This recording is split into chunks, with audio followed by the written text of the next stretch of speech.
داماد سرور کونین صلی اللہ علیہ وسلم، اصحاب فضیلت، خلیفہ راشد اور بے شمار اعلیٰ صفات کے حامل حضرت سیدنا عثمان غنی رضی اللہ تعالیٰ عنہ، جو آپ ایک عظیم شخصیت کے حامل تھے، جلیل القدر اجلہ صحابہ میں سے تھے۔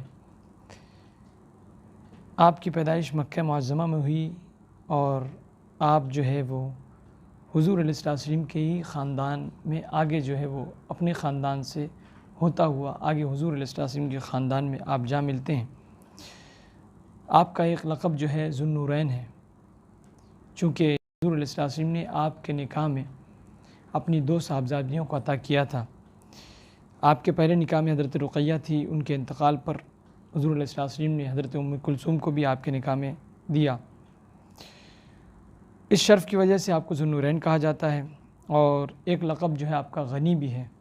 آپ بے پناہ مال و دولت کے حامل تھے اور بے پناہ جو ہے وہ آپ راہ خدا میں خرچ کیا کرتے تھے، دل والے تھے، فیاض طبیعت شخصیت کے حامل تھے۔ اور آپ کا اس وقت جب آپ کو اللہ تبارک تعالیٰ نے مال و دولت سے نوازا تھا، تو اس کے ساتھ ساتھ آپ کے اندر فیاض اور دریا دلی بھی تھی کہ آپ اس کا صحیح استعمال کرتے تھے، اسے اس کی جگہ پر خرچ بھی کیا کرتے تھے۔ قرآن پاک میں آپ کی فضیلتوں کے، آپ کی عظمتوں کے حوالے سے بے شمار آیتیں موجود ہیں۔ خصوصیت کے ساتھ صلح حدیبیہ کے موقع پر جب صحابہ اکرام کو یہ بات پتہ چلی، کسی نے افواہ اڑائی تھی کہ حضرت عثمان غنی کا قتل ہوا، تو حضور علیہ السلام نے آپ کے خون کا بدلہ لینے کے لیے جو معاہدہ کیا تھا اور اپنی طرف سے ایک ہاتھ آپ کا، آپ کی غیبت میں ایک ہاتھ اپنا آپ کی نیابت میں دیا تھا، تو اسی چیز کو قرآن پاک نے بیان فرمایا ہے۔ اور اس پر جو ہے وہ جو بیعت لی تھی حضور علیہ السلام نے صحابہ اکرام سے، تو وہ بیعت جو ہے قرآن پاک نے اسے بیان فرمایا کہ جو سورہ فتح میں موجود ہے کہ بے شک جو لوگ آپ کے ہاتھ پر بیعت کیے ہیں وہ اللہ سے ہی بیعت کرتے ہیں اور اللہ کا ہاتھ ان کے ہاتھوں پر ہے۔ اس کے علاوہ جو ہے آپ کی بے شمار خوبیاں ہیں، بے شمار خصلتوں کے اور خوبیوں کے مالک ہیں۔ خلفائے راشدین میں سے آپ ہیں اور اسلام میں سب سے پہلے داخل ہونے والوں میں سے آپ کا نام آتا ہے۔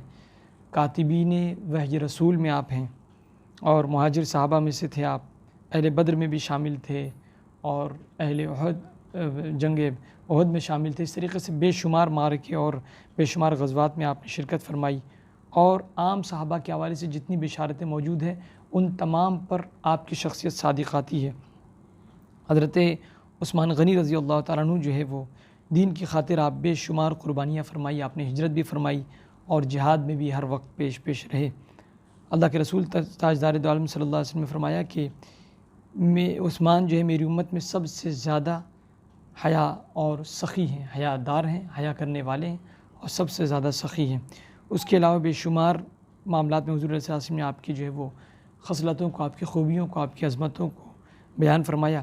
اس طریقے سے فرمایا کہ حضرت عثمان بن عفان دنیا اور آخرت میں میرے رفیق ہیں، حضور علیہ السلام نے فرمایا۔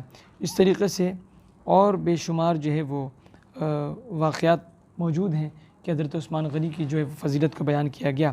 اور پھر جو ہے وہ اس طریقے سے حضرت عائشہ صدیقہ فرماتی ہیں کہ حضور علیہ السلام نے فرمایا کہ امت میں سب سے زیادہ صلہ رحمی کرنے والے اور اللہ تعالیٰ سے سب سے زیادہ ڈرنے والے جناب عثمان رضی اللہ تعالیٰ عنہ ہیں۔ اور فرمایا گیا کہ حدیث پاک میں اللہ کے رسول نے فرمایا کہ حضرت علی نے فرمایا کہ حضرت عثمان کو ملائے اعلیٰ یعنی فرشتوں کی جماعت میں ذو النورین کے لقب سے یاد کیا جاتا ہے۔ ایک موقع پر حضرت علی نے فرمایا تھا کہ ہم میں حضرت عثمان غنی جو ہے ہم میں سب سے افضل تھے۔ آپ حضرت علی رضی اللہ تعالیٰ عنہ نے جب ان کی شہادت کی خبر سنی تو بڑے افسوس کے ساتھ کہا تھا، اے لوگوں اب تم پر ہمیشہ تباہی رہے گی کیونکہ تمہارے درمیان حضرت عثمان نہیں رہے۔ اور اللہ تعالیٰ نے آپ کو بے شمار جو ہے وہ مال و دولت سے نوازا تھا۔ بے شمار مواقع پر آپ نے جو ہے وہ اسلام کی خاطر قربانیاں پیش کی ہے، اور فرمایا گیا کہ جب جو ہے وہ ہجرت کر کے مسلمان مدینے آئے تو بڑی تکلیف کا سامنا کیا کرتے تھے، اور پینے کے لیے پانی نہیں تھے، جو پانی پیتے تھے کھارا پانی، نمکین پانی، اس سے پیٹ میں درد ہوا کرتا تھا، بڑی پریشانیوں کا سامنا کرنا پڑتا تھا۔ تو اللہ کے رسول نے لوگوں کے سامنے یہ بات رکھی، کون ہے جو مسلمانوں کے لیے پانی کا انتظام کرے اور یہ کنواں بیر روما جو ہے وقف کر دے، تو اللہ کے رسول نے بشارت فرمائی تھی کہ جس شخص نے ایسا کیا، بیر روما کو مسلمانوں کے لیے وقف کر دے گا، اسے جنت کی بشارت ہے۔ چنانچہ جناب عثمان نے بیر روما خریدا اور مسلمانوں کے لیے اسے وقف کر دیا۔ اسی طریقے سے جو ہے وہ مسجد نبوی کی تعمیر اور توسیع کا مسئلہ آیا، تو آپ نے فرمایا کہ ایسا کون ہے جو زمین کو خرید کر راہ خدا میں وقف کر دے، اللہ تعالیٰ جو ہے اسے بخش دے گا، اللہ تعالیٰ اسے جنت کی بشارت ہے۔ تو جناب عثمان غنی نے اس زمین کو خریدا اور جو ہے مسجد نبوی کے لیے اسے وقف کر دیا۔ اس طریقے سے بے شمار متعدد مقامات پر آپ نے جو ہے اسلام کے لیے قربانیاں پیش کی ہیں اور عظیم کارنامے انجام دیے ہیں۔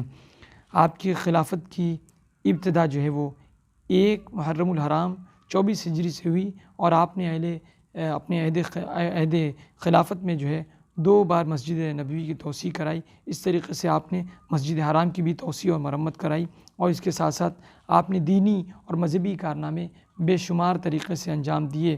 اسلام میں وقف کا جو سسٹم آپ ہی نے رائج کیا، اور خاص طور پر جو ہے وہ بیر روما کو خرید کر مسلمانوں کے لیے وقف کیا تھا، یہ آپ ہی کی بڑی جو ہے وہ قربانی تھی۔ بیت المال سے مؤذنین کے لیے جو اذان دیتے ان کے لیے وظیفے مقرر کیے۔ اسی طریقے سے پولیس کے محکمے کا جو ہے وہ قیام آپ ہی نے فرمایا، اور پھر تمام مسلمانوں کو ایک ہی طریقہ قرأت پر آپ نے متفق فرمایا۔ اسی وجہ سے آپ کو جامع القرآن بھی کہا جاتا ہے۔ جگہ جگہ ضرورت کے تحت جو ہے سڑکیں اور پل اور سرائے وغیرہ تعمیر فرمائے، اور اس طریقے سے مفتوحہ جہاں پر اسلام نے فتح حاصل کی، مفتوحہ علاقوں میں اور ملکوں میں مساجد اور دینی مدارس کو آپ نے قائم فرمایا۔ ملک شام میں سمندری جہازوں کے بنانے کا کارخانہ آپ ہی نے قائم فرمایا۔ مدینہ پاک کو جو ہے سیلاب سے روکنے اور بچانے کے لیے ایک بند بھی آپ نے وہاں تعمیر فرمایا۔ جگہ جگہ پانی کی نہریں جو ہے وہ آپ نے بنوائی، اور مدینہ اور دوسرے شہروں میں نئے نئے کنویں کھدوائے آپ نے۔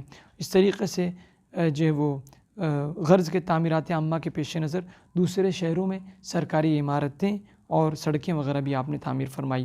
اس کے بعد اس طریقے سے آپ کا دور بھی بڑا سنہرا دور رہا۔ ایک لمبے عرصے تک آپ نے جو ہے وہ اسلام کی خدمت انجام دی، خلیفۃ المسلمین تیسرے خلیفہ ہونے کی حیثیت سے آپ رہے، اور اپنی زندگی کو انہی نقوش قدم پر چلاتے رہے جس پر حضور علیہ السلام نے جو ہے وہ چلنے کا حکم دیا تھا، اور حضور کے باضابطہ فیض ترجمان سے روحانی اور ہر طرح کے جو ہے وہ تربیت کے ذریعے سے آپ نے ایک زبردست عظیم نظام قائم فرمایا، اور اپنی خلافت کو اسلامی خلافت کے طریقے پر بہترین انداز میں آپ نے چلایا۔ اور پھر اس کے بعد جو ہے وہ 18 ذی الحجہ 35 ہجری بروز جمعہ بوقت عصر روزے کی حالت میں جو ہے وہ تلاوت قرآن کے درمیان آپ جو ہے انتہائی مظلومانہ طریقے سے آپ کو جو ہے وہ مدینے میں شہید کر دیا گیا۔ شہادت کے وقت آپ قرآن مجید کی تلاوت فرمائے تھے، روزے سے تھے، اور جب آپ کے جسم اطہر سے خون نکلا، اور وہ جو خون کا قطرہ جو ہے وہ جس آیت پر پڑھا، قرآن پاک کھلا ہوا تھا، جس آیت پر پڑھا ہے تو اس آیت پر وہ آیت لکھی ہوئی وہ آیت تھی فَسَيَكْفِيكُهُمُ اللَّهُ، کہ اور اللہ تعالیٰ تم لوگوں کے لیے کافی ہے۔ شہادت سے پہلے آپ کی زبان سے یہ آخری کلمہ نکلا، بسم اللہ توکلت علی اللہ۔ اس طریقے سے آپ کی روح قفس اسری سے پرواز کر گئی، اور شہید ہو کر آپ اس دنیا سے جو رخصت ہوئے۔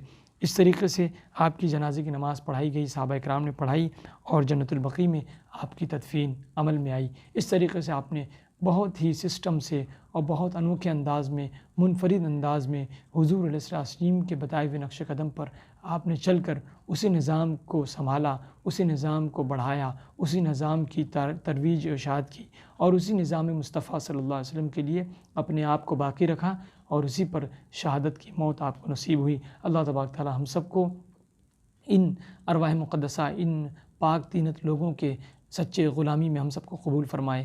ہم سب کو ان لوگوں کے صحبت اور ان لوگوں کے جو ہے وہ واقعات سے درس عبرت حاصل کرنے، ان کے بتائے ہوئے نقش قدم پر چلنے کی ہم سب کو توفیق عطا فرمائے۔ السلام علیکم ورحمۃ اللہ وبرکاتہ۔